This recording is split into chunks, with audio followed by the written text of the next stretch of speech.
it was so many emotions that I was suppressing that just came out. And baby, this crowd was ugly. Feel how you need to feel today. Do not suppress that pain, because that's how people end up sick in the future. Mama and granny was suppressing all this pain, and now it's coming out cancerous. Sometimes when you speak from your emotions and you haven't thought out things, you can say the wrong thing. I am physically way more tired than I have been in years.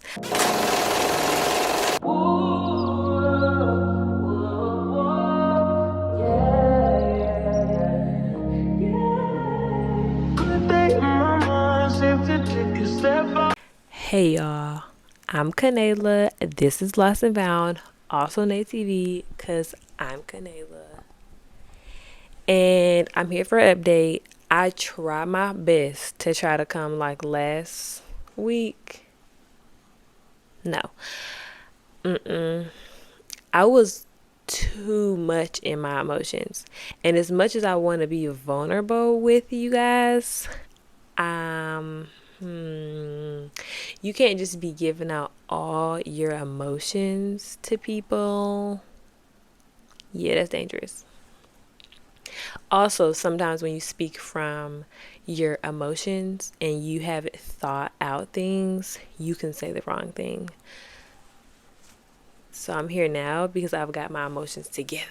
I've worked through my emotions. But how y'all doing? Y'all never answer, but y'all could answer in the comments, because I do respond to every comment. So yeah, y'all can let me know how y'all are doing. I'm doing okay. My kids are doing really good. Everybody always asks me that. How are my kids doing? They're really good. Honestly, I get way more compliments on my kids and their behaviors when I'm literally by myself, which is crazy because I noticed that.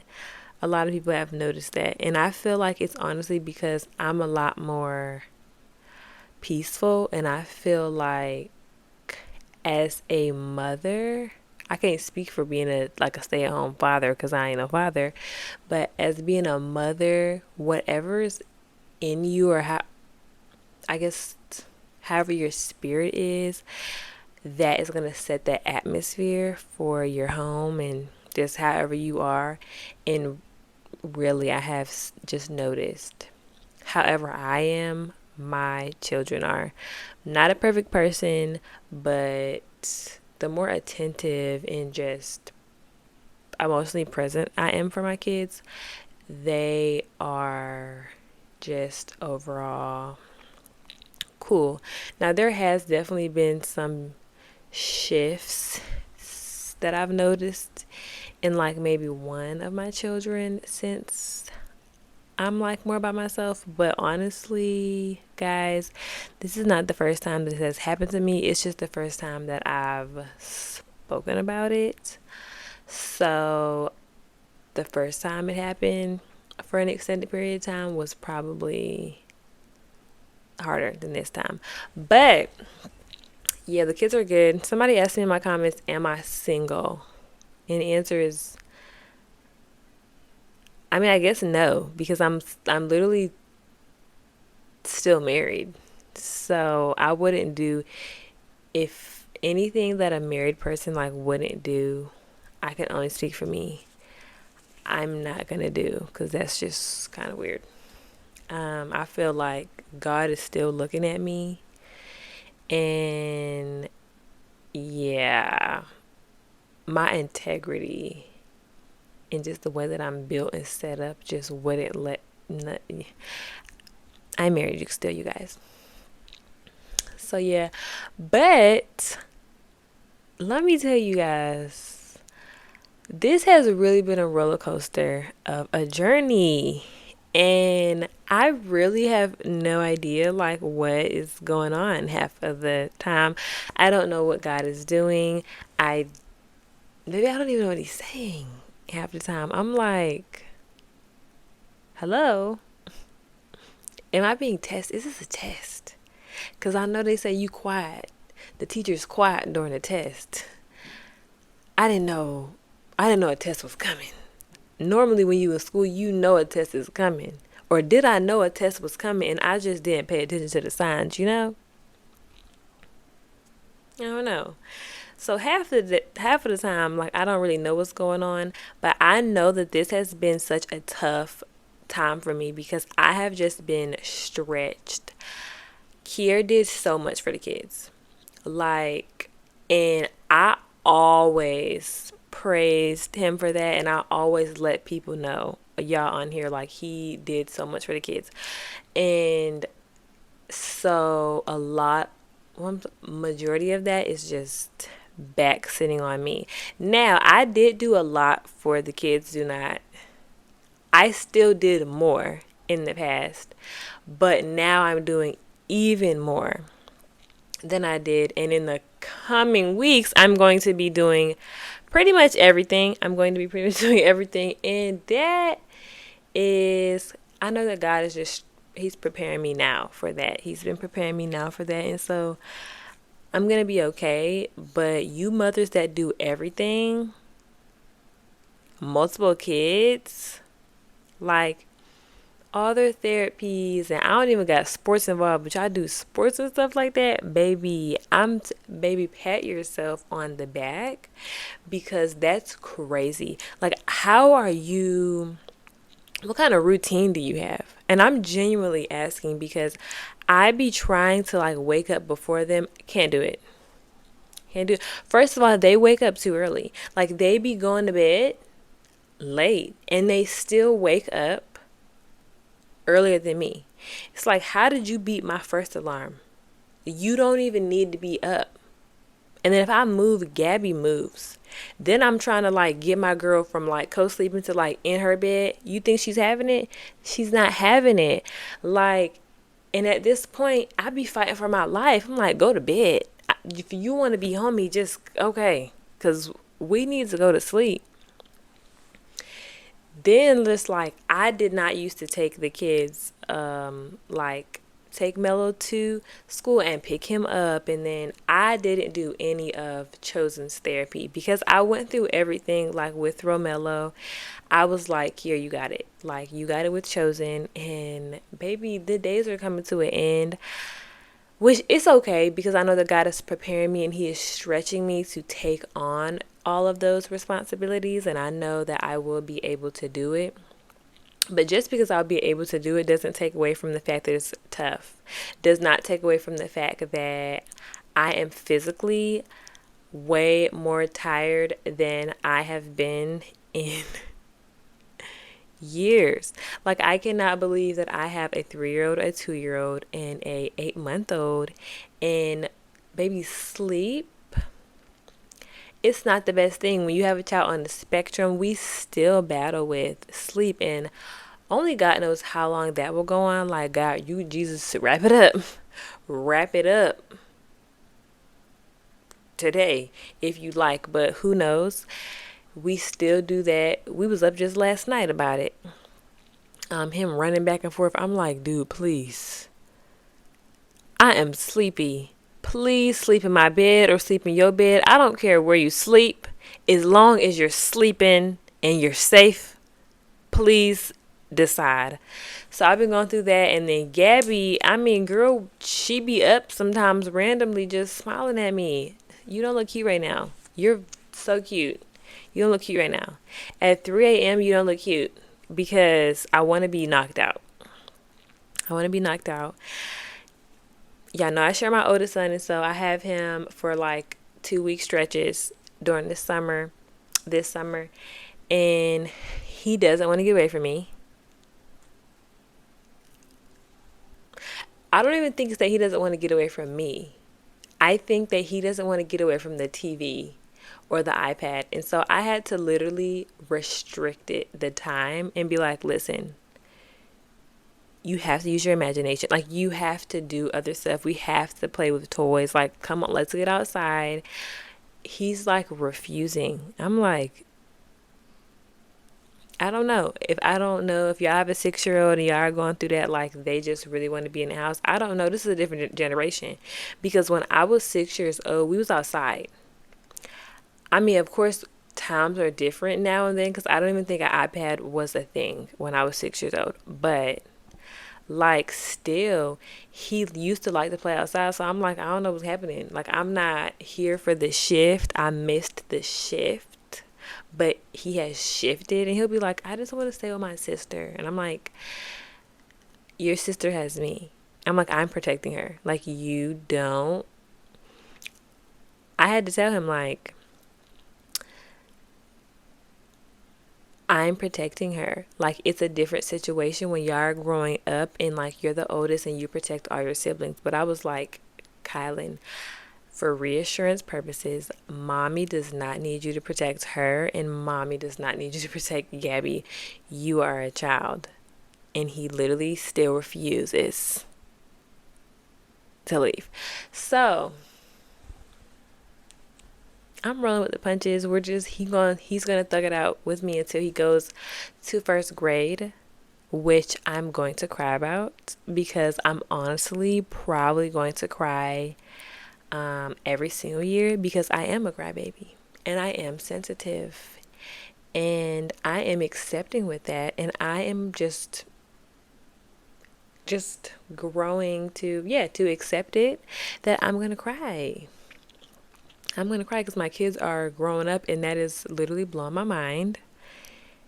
You know, Mello, we be having a conversation, and the conversation makes sense. And I literally just be like, God, you really are blowing my mind. If you just be patient and wait and just roll with all the punches, one day you will see progress. And I am seeing the progress of every step that I have taken, and I'm so thankful now that I advocated for him back then. And early intervention, I feel like I'm rambling on, but this is what this is about. Y'all are here to relate to me. Yes, y'all are here to relate to me. But that's what's been going on. Let me talk about the first 30 days that I was by myself. After, I promise you, on the 30th day, I didn't even know that it was the 30th day, but I was so bothered. It was crazy, like how our bodies know things that we aren't even paying attention to. And I realized at that point I was suppressing emotions towards the situation, and that I was just walking in this numb state. And I bawled my eyes out. Do you hear me? I bawled my eyes out because it was a moment where I had, for multiple reasons, it was a moment where I had to realize, okay, this has happened. You need to accept this. But also, it was a moment because in years, I have not been by myself for that amount of days, and have walked in overcoming this fear that I have of being by myself. And so I cried, it was so many emotions that I was suppressing that just came out. And baby, this cry was ugly. Oh my goodness. It was so ugly, but it was so necessary, because my physical body was hurting so bad because I wasn't releasing that emotion.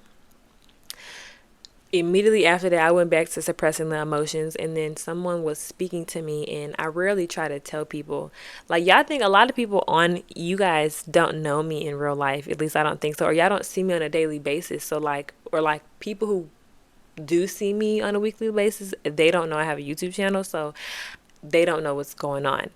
And so I had to ask a question about one of my children's, because I was my children, because I was noticing something that I needed to bring up that I felt like might have been because of what's going on.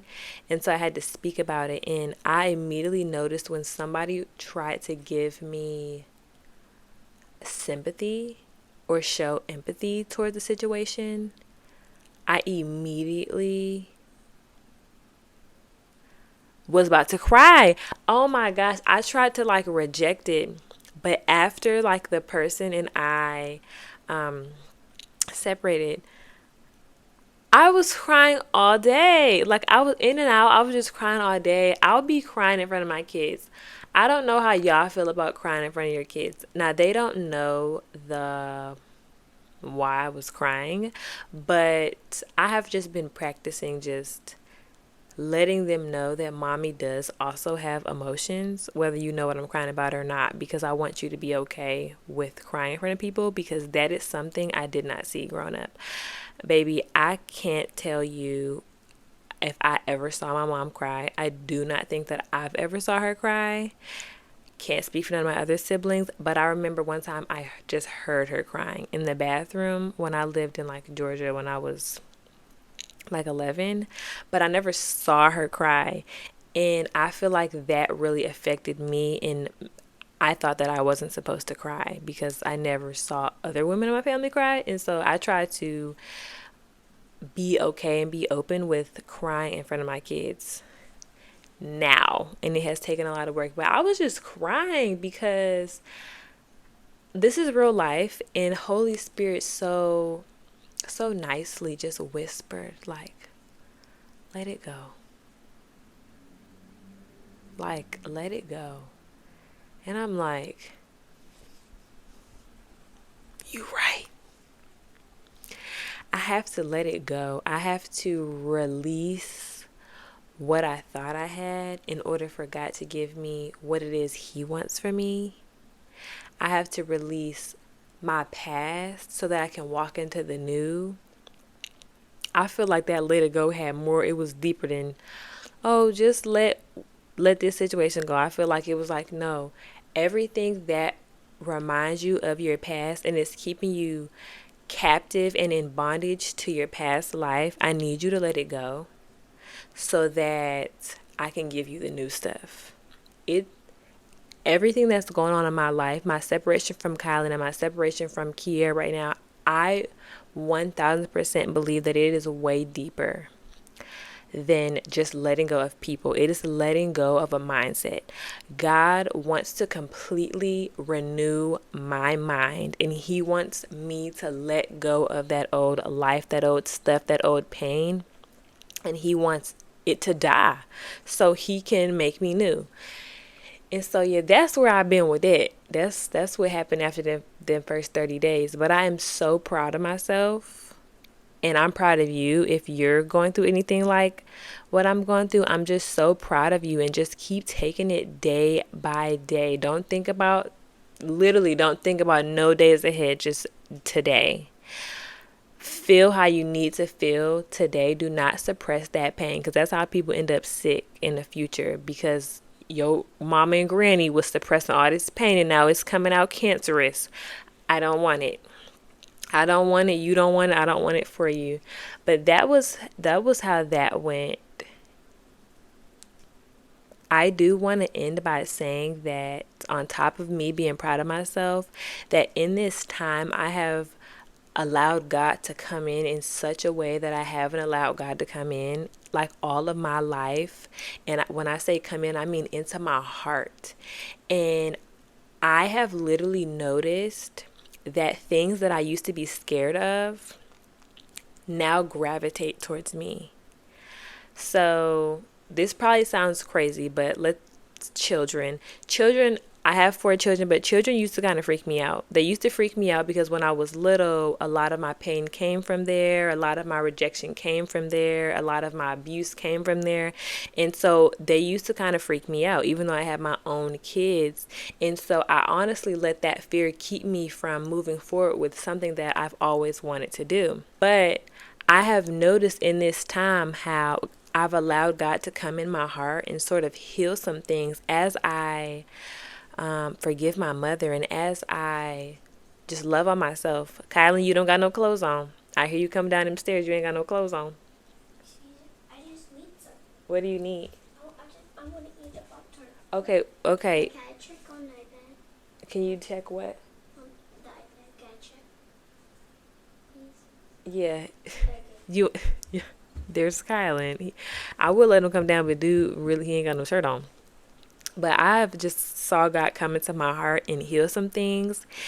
And I don't even know how he did it. I didn't really see how he did it or what he touched on, but literally I have saw things I used to be scared of now gravitate towards me and me not be scared of the things. And like little kids be just coming to me and it's like y'all used to freak me out. Am I healing? I gotta be healing. And like they love me. Like the little girls in the neighborhood have never, I don't even know like how they be seeing me. But they've literally like, they be knocking at my door. Hi, can I come in? Is y'all mama letting y'all come in my house? Like, first of all, where's y'all mom? Because my kids ain't knocking at nobody's door and just walking in. But did he wake up Gabby? Child, this man didn't woke Gabby up. Why I let him go into that iPad? Then I just told you I was restricting it. Then he didn't went up there and woke up Gabby. And let me tell you something. He didn't went in there and woke her up and left her in there. I already know. I already know. All right, I'm gonna let y'all go. Y'all, I know that y'all said that I need to make these longer, but I don't ever got no time. She literally had just fell asleep, and my baby is crying. Bye.